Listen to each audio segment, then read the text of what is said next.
je bilo zjutraj več policijskih postaj v Sloveniji obveščenih s strani posameznih šol, da so dobili na elektronski predal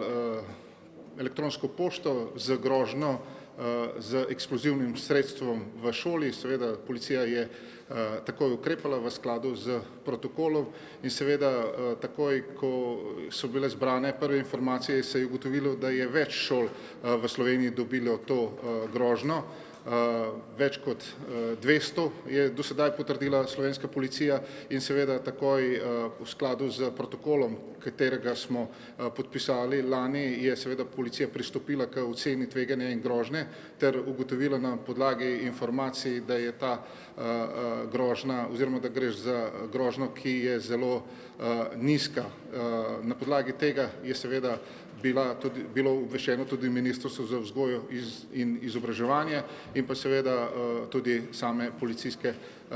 postaje. Naj povem, da slovenska policija nič ne prepušča naključju, ko gre za takšne grožnje in jih seveda tudi preiskuje, tudi ta grožnja se seveda preiskuje, to je policija na svoji tiskovni konferenci tudi povedala. Naj pa vseeno povem, da sva bila z ministrom za vzgojo in izobraževanje takoj na zvezi po telefonu, ko sem jaz to grožnjo tudi izvedel in seveda sprejel to obvestilo, da se to dogaja in nenazadnje smo potem skupaj pristopili k samem ukrepanju. Tako da jaz ocenjujem, da zaradi tega, ker je grožnja zelo